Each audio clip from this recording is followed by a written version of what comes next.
হ্যাঁ, ছাত্র ও ছাত্রীরা, এখন আমি তোমাদের জন্য নিয়ে এসেছি মাইকেল মধুসূদন দত্তের লেখা বঙ্গভূমির প্রতি কবিতা থেকে কিছু সাজেস্টিভ প্রশ্ন ও উত্তর নিয়ে।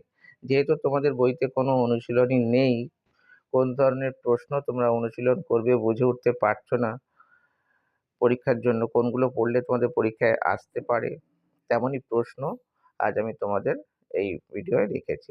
তোমাদের জন্য আজকের ভিডিওটা অতি গুরুত্বপূর্ণ হতে চলেছে। বলে রাখি তোমাদের যে চ্যানেলে নতুন হয়ে থাকলে অবশ্যই চ্যানেলটিকে সাবস্ক্রাইব করে নিও। আর অনলাইনে এবং অফলাইনে পড়ার ব্যবস্থা আছে, ডিসক্রিপশনে নম্বর দেওয়া আছে, সেখান থেকে তোমরা হোয়াটসঅ্যাপ করতে পারো। আর এই প্রশ্নের উত্তর তোমরা পারচেস করতে চাইলেও ডিসক্রিপশনে দেওয়া নম্বর থেকে কল করতে পারো বা হোয়াটসঅ্যাপ করতে পারো। প্রথম প্রশ্ন খুব গুরুত্বপূর্ণ প্রশ্ন, তাই ১ নম্বরে রেখেছি, প্রথমেই রেখেছি। রেখমা দাসেরে মনে এ মিনতি করি পদে। বক্তাকে তিনি মা বলতে কাকে বুঝিয়েছেন? কবি কাকে কেন দাস বলেছেন? আর তিনি এরকম মিনতি করেছেন কেন? একে একে প্রশ্নের উত্তরগুলো তোমরা লিখে রাখো, লিখে অনুশীলন করো, পরীক্ষায় আশা করি তোমাদের কাজে আসবে। মাইকেল মধুসূদন দত্তের লেখা বঙ্গভূমির প্রতি কবিতায় এই অংশের বক্তা কবি নিজেই। কবি এই কবিতায় মা বলতে তাঁর জন্মভূমি দেশমাতৃকা তথা এই বঙ্গদেশকে বুঝিয়েছেন। পরের প্রশ্ন, কবি কবি মাইকেল মধুসূদন দত্ত ছিলেন সাহিত্য সাধক। সাহিত্য সাধনার মধ্য দিয়ে মাতৃভাষার সেবা করা হয়, তাই তিনি মাতৃভাষার সেবক বা ভৃত্য। এই অর্থে তিনি মাতৃভাষার দাস। একজন দেশবাসীর কাছে মাতৃভূমি ও মাতৃভাষা উভয়ই মায়ের সমান, একে অন্যের পরিপূরক। তাই কবি মাতৃভাষার সেবা করার মধ্য দিয়ে দেশ তথা মাতৃভূমিরই সেবা করেছেন। তাই তিনি একজন দেশসেবক তথা দেশ মায়ের পায়ে নিবেদিত প্রাণ, তাঁর দাস। কবি প্রথম জীবনে ইংরেজিতে সাহিত্য সাধনায় ব্রতী হয়েছিলেন, কিন্তু নানান ঘাত প্রতিঘাতে তাঁর মোহভঙ্গ হয়। বন্ধুদের প্রেরণা ও সহযোগিতায় তিনি দেশে ফিরে আসেন। দেশে ফিরে তিনি মাতৃভাষায় সাহিত্য চর্চা শুরু করেন। মধুসূদনের প্রথম জীবনের ভুল ছিল মাতৃভাষার প্রতি অবজ্ঞা, আর এই জন্য তিনি অনুতপ্তও হন। মায়ের প্রতি অবিচার করলে তাকে সন্তুষ্ট করতে অনেক বেশি বিনয় প্রকাশ করতে হয়। ঠিক এই কারণেই মাতৃভূমির কাছে অতি বিনয়ের সঙ্গে মিনতি জানিয়েছেন। সমস্ত ঔদ্ধত্য ত্যাগ করে নিজেকে দেশমাতার সেবক হিসেবে গণ্য করে মাতৃরূপা বঙ্গভূমির কাছে তিনি নিবেদন করেছেন যে দেশমাতা দেশমাতা তাকে যেন ভুলে না যান। পরের প্রশ্নে যাওয়ার আগে অবশ্যই বলে রাখি, চ্যানেলে নতুন হয়ে থাকলে তোমরা অবশ্যই চ্যানেলটিকে সাবস্ক্রাইব করে নিও। এই ধরনের দেখবে আরও অনেক ভিডিও আমার চ্যানেলে আছে, তোমরা পেয়ে যাবে। আচ্ছা, পরের প্রশ্ন, সাধিতে মনের সাধ ঘটে যদি পরমাদ মধুহীন করো না গো তব মন কোকনদে। সাধিতে মনের সাধ বলতে কি বোঝানো হয়েছে? এটা প্রথম প্রশ্ন। পরের প্রশ্ন, মনের কোন সাধের কথা এখানে বলা হয়েছে? কবির পরমাদ এর ঘটনাটি কী ছিল? আর মধুহীন করো না গো তব মন কোকনদে বলতে কি বোঝাতে চেয়েছেন? খুব গুরুত্বপূর্ণ প্রশ্ন, লিখে অনুশীলন করো। মহাকবি মাইকেল মধুসূদন দত্তের লেখা বঙ্গভূমির প্রতি কবিতার এই অংশে সাধিতে মনের সাধ বলতে ইচ্ছা পূরণের কথা বোঝানো হয়েছে।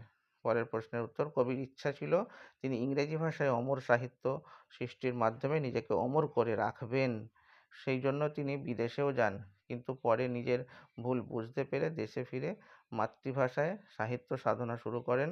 তার মনের সাধ ছিল সাহিত্য জগতে অমর আসন লাভ করা।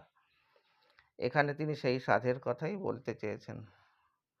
বাংলা ভাষায় ৩ নম্বর প্রশ্নের উত্তর গয়ের, বাংলা ভাষায় সাহিত্য সাধনায় কবির কোনো পরমাদ বা অর্থাৎ ভুল ছিল না, কিন্তু তার সাহিত্যিক জীবনের প্রথম পর্বটা ছিল প্রমাদপূর্ণ, অর্থাৎ ভুলে ভরা। তিনি ভেবেছিলেন ইংরেজিতে কবিতা লিখে বিশ্ব জয় করবেন।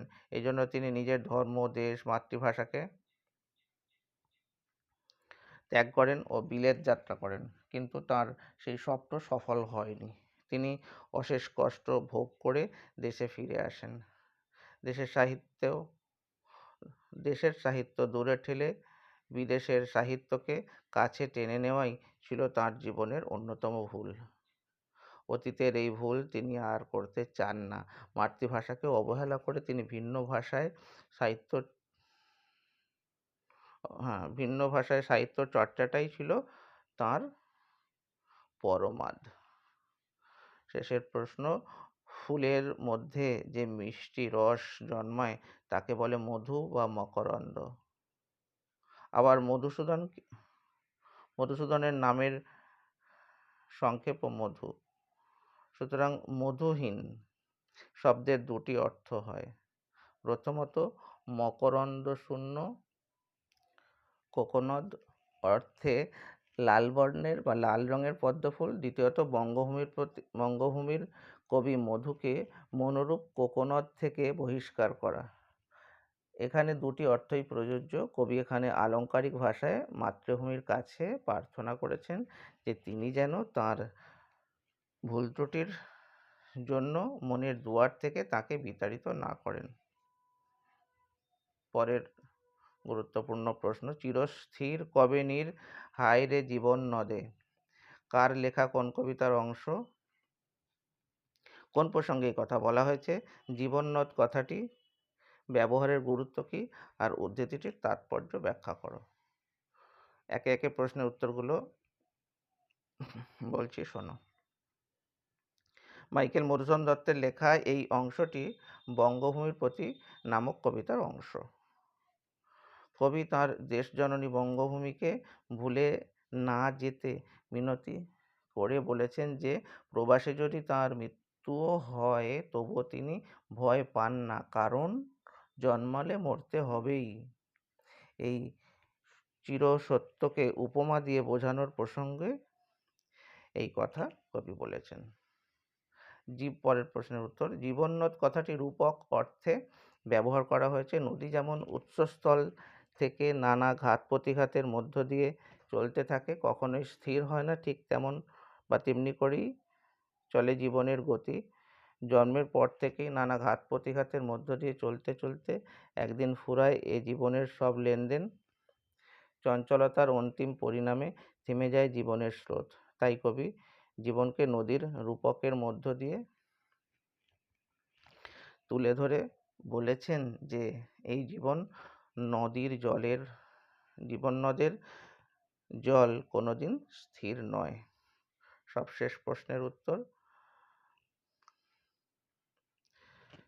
জীবনের অন্তিম পরিণাম হলো মৃত্যু, কিন্তু সবাই চায় চিরকাল বেঁচে থাকতে। নদীর মতো জীবনের প্রবাহ চলতে থাকে, একদিন সেই প্রবাহ থেমে যায়। মানুষ যদিও চায় সময়কে ধরে রাখতে, নিজের প্রাণ শক্তিকে ধরে রাখতে, কিন্তু কোনোদিন কেউ তাকে নিয়ন্ত্রণ করতে পারে না। এই জীবন নদীর প্রাণস্বরূপ জলধারা মৃত্যুর অভিমুখে চিরকাল বয়ে যায়। তাই কবি মৃত্যুকে অনিবার্য পরিণাম হিসেবে দেখেন, আর মৃত্যুকে তিনি ভয় পান না, তাকে সঙ্গতভাবে মেনে নিতে তিনি প্রস্তুত থাকেন। ভিডিওটা এই পর্যন্তই। ভালো লাগলে অবশ্যই বন্ধুদের মাঝে শেয়ার করে দিও, তবে কমেন্ট করে জানাতে ভুলবে না ভিডিওটা কেমন হয়েছে।